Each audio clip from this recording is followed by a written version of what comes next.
Hello. Today we will continue reading in the book of Philippians. Today we're going to read chapter 1, verses 3 through 11. So there's going to be a little bit of overlap here in the first two verses, which we did in our last video. Well, let's begin. Let's read the entire passage first, and then we'll talk about it. Philippians 1, starting at verse 3. I thank my God upon every remembrance of you, always in every prayer of mine, making request for you all with joy, for your fellowship in the gospel from the first day until now, being confident of this very thing, that he who has begun a good work in you will complete it until the day of Jesus Christ. Just as it is right for me to think this of you all, because I have you in my heart, inasmuch as both in my chains and in the defense and confirmation of the gospel, you are all partakers with me of grace. For God is my witness, how greatly I long for you all with the affection of Jesus Christ.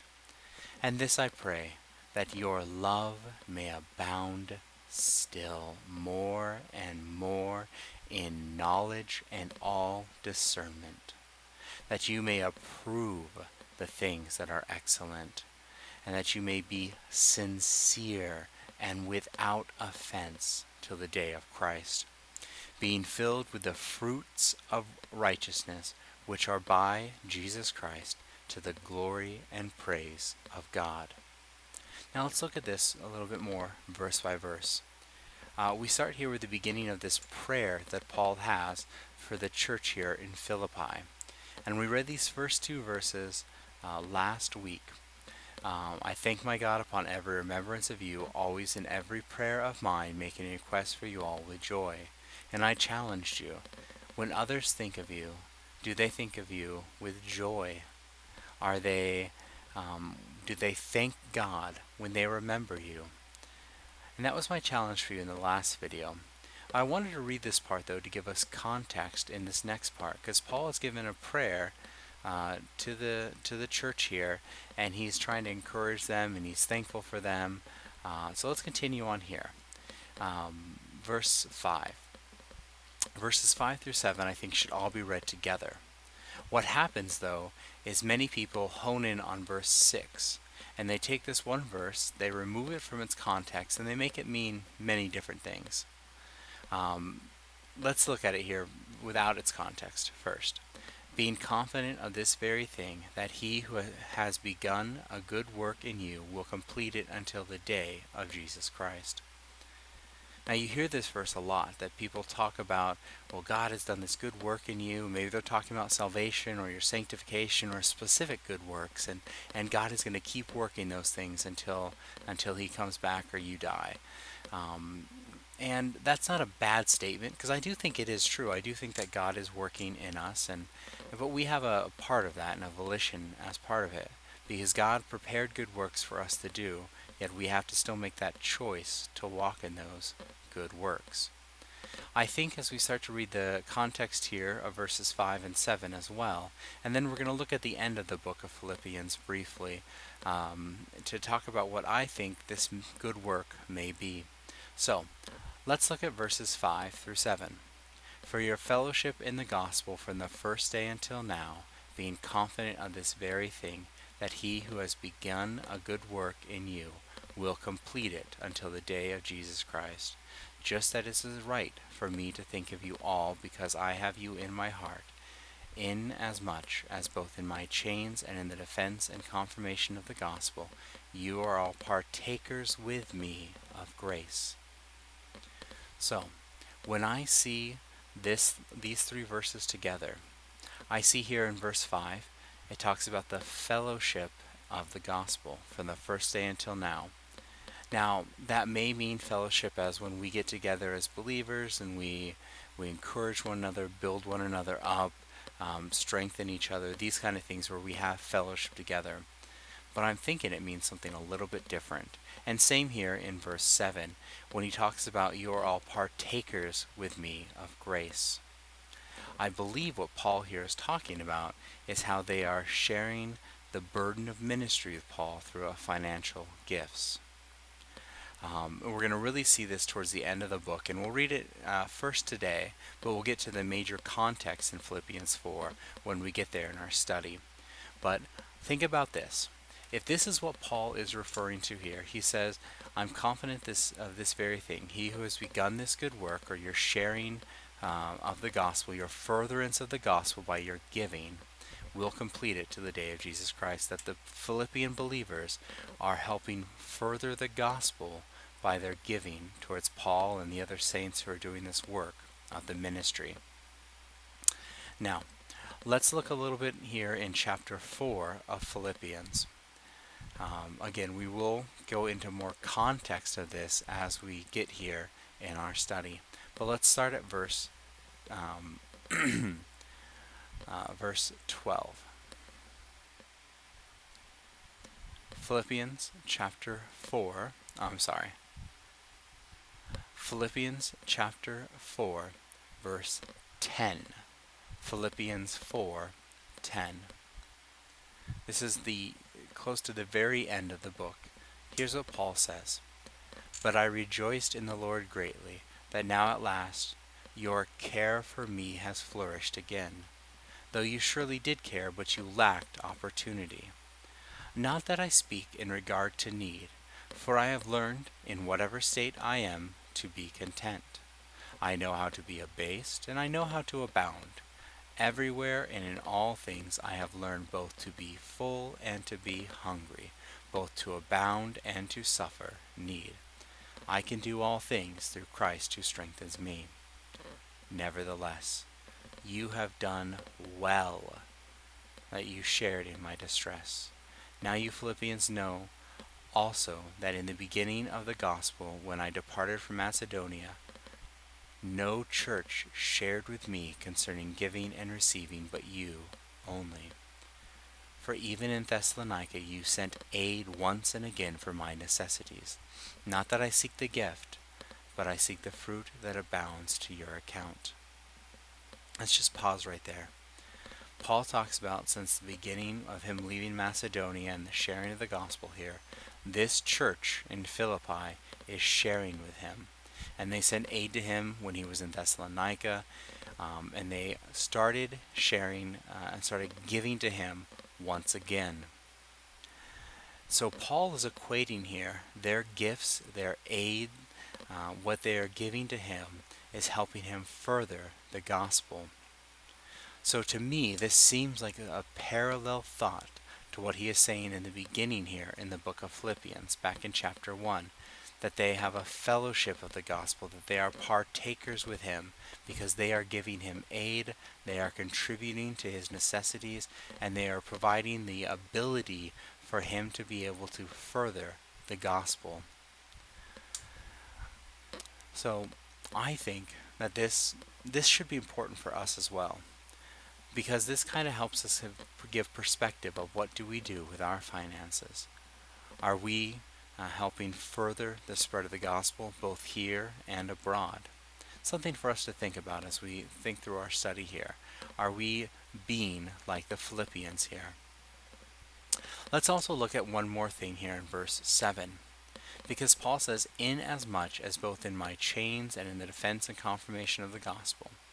I mentioned in the last video that this is called a prison epistle, that Paul wrote this while he was in prison in Rome. And this is one of the verses that I pointed to that gives that strong inference. He does not say, I am the prisoner of the Lord, as he does in the book of Ephesians. But here he uses the same language as he does in Ephesians when he talks about being in chains. And so this is the first of those verses that I mentioned where Paul is saying that. He is talking about the furtherance of the gospel, and he says because of this he is in chains. When we compare this to what we see in the book of Acts, we see that Paul is arrested because of his preaching of the gospel. For me, this is consistent with the idea that he is in prison, that he is in chains, while he writes this epistle of joy to the believers in Philippi. Alright, let's look at verse 8 now. For God is my witness, how greatly I long for you all with the affection of Jesus Christ. For me, this is a similar challenge as what I talked about in our last video. When others think of you and remember you and pray for you, do they have affection? Is there a longing for you? Is there a joy about you in their lives? Let's look at this next part here, verse 9. And this I pray, that your love may abound still more and more in knowledge and all discernment. When I read this, I think about in my life. Am I characterized by someone who shows love? Paul here makes it sound like the church here in Philippi does, and then he challenges them to abound more in that love. So think about that for your life. Would others consider you someone who is characterized by love? If the answer is no, why not? What do you need to do in your life to make changes for this? This is an area that you should pray about and ask the Lord to show you how to be characterized by love. And maybe you are. Maybe you are characterized by love and you show that to those around you. I still think that here it says these believers in Philippi should abound still more. I think that should be true of you as well. Even if this is one of your characteristics that others would think of you, you can still abound more in love. And look at these ways that we abound in love that's mentioned here, in knowledge and discernment. When I look at this, I see that these ideas of knowledge and discernment are different. And it challenges me. Am I growing in my knowledge of the Lord? Am I in His Word? Am I studying? Am I talking to fellow believers? Am I thinking through and meditating on passages about theology and about who God is and these different aspects of the Christian faith? Am I growing in this knowledge? Are you growing in this knowledge? Let's look at this last word here, discernment. Now, I think some people have greater discernment than others, but I think that it's something we can all pray for and should pray for. Ask the Lord to help you to discern, to be wise, to discern the difference of good and evil, and when decisions come up before you that may not be so black and white as good and evil, but that God would give you discernment on what choice that you should make. Because here's the context of what Paul is saying for this discernment. Look at verse 10 here. That you may approve the things that are excellent. Do you approve the things that are excellent? I think one of the detrimental things in the church today and in Christians is that we choose to not approve the things that are good. There's whole movements of people who would call themselves Christians that approve things that God says are not good. And they pride themselves in this acceptance, that they, along with the rest of the world, are so enlightened as to consider these things. Do you approve of the things that are good? How about this last part of that verse? That you may be sincere and without offense till the day of Christ. Before I came to know the Lord, the thing that I disliked the most among Christians was I thought they were fake. I saw people who put on a front, who are holier than thou on some days and not in others. That their lives did not reflect what they said was true. I think this has to do with sincerity. Do we live in such a way that what we believe is reflected in our lives? Do we live in such a way that those around us see a difference, and those around us see that we know the Lord? I think this has a lot to do with being sincere and without offense. When others are thinking of you, do they see that you're an ambassador of Christ, that you live in a way that is different or not? Look at this last thing here in verse 11. Being filled with the fruits of righteousness, which are by Christ Jesus. Are you filled with the fruits of righteousness?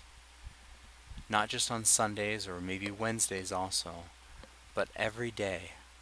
Are you being filled with the fruits of righteousness?